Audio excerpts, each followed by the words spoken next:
Hello दोस्तों, welcome to the Veda X. आज हम एक इम्पॉर्टेंट चैप्टर को स्टार्ट करने जा रहे हैं और जिसका नाम है मनी। डेली लाइफ में हम पैसा यूज़ करते हैं, लेकिन क्या हम जानते हैं कि मनी होता क्या है, इसका जन्म कैसे हुआ और इकोनॉमी में इसका रोल क्या है। आज हम इस चैप्टर में मनी के फंक्शंस, टाइप्स और ये पूरी इकोनॉमी को स्मूथली रन करने में कैसे हेल्प करता है ये जानेंगे। तो स्टार्ट करते हैं मनी से। मनी की अगर बात करते हैं तो मनी का मतलब क्या होता है, सबसे पहले ये समझते हैं। मनी को एक ऐसी चीज़ की तरह यूज़ किया जाता है जिसमें हम मीडियम ऑफ एक्सचेंज वैल्यू को मेज़र करने के लिए, वैल्यू को फ्यूचर स्टोर करने के लिए यूज़ करते हैं। ठीक है, यानी कि एक अगर कोई प्रोडक्ट है तो उसका मीडियम क्या होना चाहिए एक्सचेंज के लिए, कि दूसरे व्यक्ति से हम किस तरीके से एक्सचेंज करें, उसकी वैल्यू क्या होनी चाहिए और उसके लिए हम फ्यूचर स्टोर क्या कर सकते हैं, ये सारी चीज़ें। सिंपल वर्ड्स में कहें तो मनी वो चीज़ है जिससे लोग पेमेंट के रूप में एक्सेप्ट करते हैं, जैसे currency, notes, coins, demand deposit, bank balance etcetera. Evolution of money की बात करते हैं तो सबसे पहले हमारे पास आया बार्टर सिस्टम, यानी गुड्स के बदले गुड्स। प्रॉब्लम क्या हुई, डबल कोइंसिडेंस ऑफ वांट्स होने लगी, मतलब कि आपकी सेटिस्फेक्शन और हमारी सेटिस्फेक्शन जरूरी नहीं है कि सेम गुड से पूरी हो सके। वैल्यू ऑफ मेज़र नहीं थी और स्टोर वैल्यू नहीं थी। फिर आता है कमोडिटी मनी, जिसमें हम गोल्ड, सिल्वर, कैटल, सॉल्ट, ये सारी चीज़ों को यूज़ करते हैं, जिसमें हैवी रिस्क था। मेटेलिक मनी आता है जिसमें गोल्ड और सिल्वर कॉइन्स आते हैं। फिर आता है पेपर मनी, जिसमें करेंसी नोट्स आते हैं और इसको इशू कौन करता है, आरबीआई। फिर आता है क्रेडिट मनी, जैसे कि cheques, demand deposit, cards etcetera.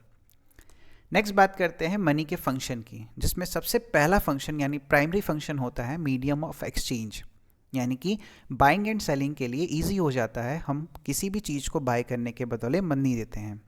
Barter की प्रॉब्लम सॉल्व हो गई। मेजर ऑफ वैल्यू, गुड्स और सर्विसेज की वैल्यू मनी के टर्म में एक्सप्रेस होती है। नेक्स्ट सेकेंडरी फंक्शन की बात करते हैं तो 3 फंक्शन होता है, store value, deferred payments, transfer value. पैसे फ्यूचर के लिए सेव कर लेते हैं। स्टैंडर्ड ऑफ डिफरेंट पेमेंट्स में लोन, ईएमआई, सैलरी।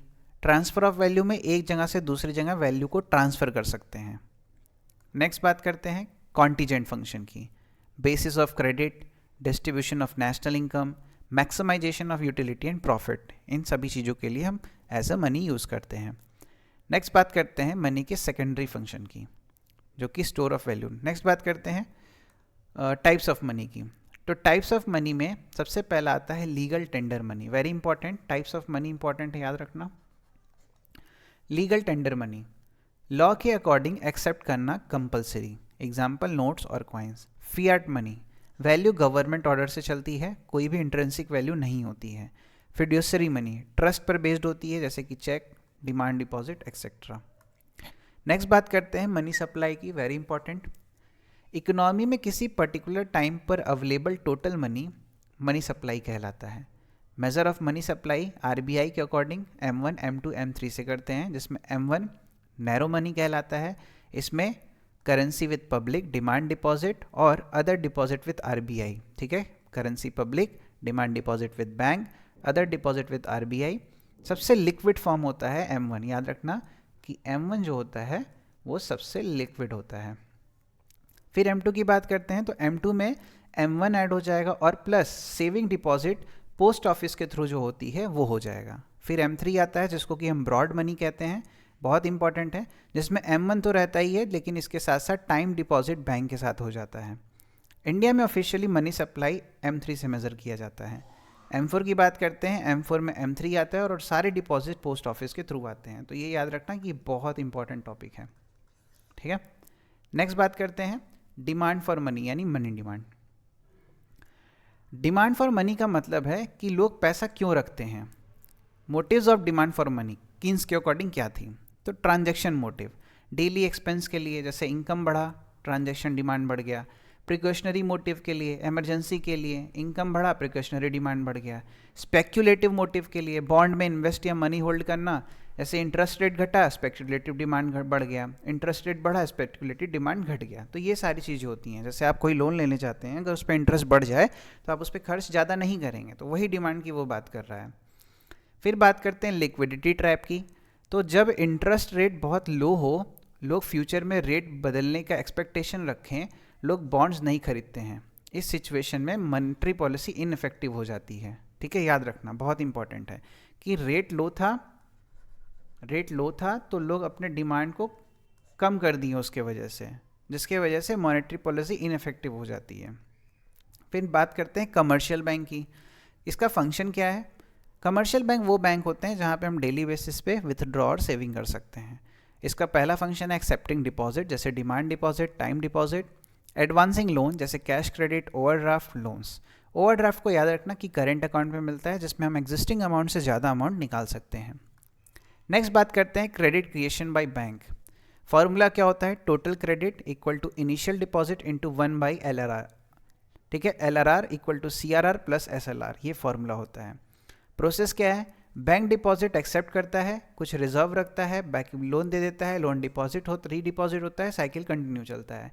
100 रुपये तुमने डिपॉजिट रखा, इसमें से तुमने 50 रुपये मार्केट में उतारा, इसको लोन दे दिया, इससे तुमको 55 रुपये मिला, फिर ये प्रोसेस पूरा ऐसे चलता रहता है। तो इसको क्या कहते हैं? क्रेडिट क्रिएशन, यानी पैसे से पैसा बनाना, मनी मल्टीप्लाई टर्म्स क्रिएट होता है। नेक्स्ट बात करते हैं RBI की। RBI का फंक्शन क्या है? तो इशू ऑफ करेंसी, जैसे कि 2 से 2000 तक के नोट्स, 1 रुपये का note government of India, banker to the government, यानी गवर्नमेंट को अकाउंट हैंडल करना, लोन्स एंड पेमेंट्स देना गवर्नमेंट को, बैंकर्स बैंक, कमर्शियल बैंक के लिए लेंडर और लास्ट रिजॉर्ट पास करना, controller of credit, credit creation को कंट्रोल करना। क्रेडिट कंट्रोल मेथड क्या है RBI के? तो जिसमें 2 मेथड आते हैं, क्वांटिटेटिव मेथड्स और क्वालिटेटिव मेथड्स। बहुत इंपॉर्टेंट है, ध्यान से समझना। क्वांटिटेटिव मेथड्स की बात करते हैं, जिसमें bank rate, reserve repo rate, SLR, repo rate और CRR आता है। बैंक रेट की बात करें तो RBI का लेंडिंग रेट होता है, रेट बढ़ा क्रेडिट घटा। रिवर्स रेपो रेट की बात करें तो बैंक्स RBI को लोन देते हैं, रिवर्स रेपो रेट बढ़ा लिक्विडिटी कम हो जाती है। रेपो रेट की बात करें, RBI बैंक को शॉर्ट टर्म लोन देता है, रेपो रेट बढ़ा क्रेडिट घट जाएगी मार्केट में। SLR की बात करते हैं, गवर्नमेंट सिक्योरिटी में इन्वेस्टमेंट, अगर SLR बढ़ा तो क्रेडिट कम हो जाएगी क्योंकि पैसा वाइप आउट हो जाएगा मार्केट से। CRR, बैंक का कैश RBI के पास कुछ पोजीशन रखना, CRR बढ़ा क्रेडिट कम हो जाएगा क्योंकि बैंक मार्केट से निकाल के CRR RBI को देने लगेगा। तो जब यहाँ मार्केट में एक गैप फिल हुआ तो यहाँ से सकआउट होने लगा तुम्हारा पैसा। क्वालिटेटिव मेथड में मोरल सुसेशन, सेलेक्टिव क्रेडिट कंट्रोल और क्रेडिट राशनिंग, ये सारी चीज़ें होती हैं। लेक्चर अच्छा लगा तो लाइक, कमेंट एंड सब्सक्राइब करना। ये वन शॉट था और ये हम जो भी चैप्टर कर रहे हैं ये रिवीजन के बेसिस पे कर रहे हैं, इस बात का याद रखना, हम इसको पढ़ा नहीं रहे, ये रिवीजन के बेसिस पे कर रहे हैं कि एक क्विक मैप बन जाए तुम्हारे सामने कि इस चैप्टर में क्या था, जिसको तुम पढ़ के इमीडिएट एग्जाम देने चल जाओ। ठीक है, थैंक यू।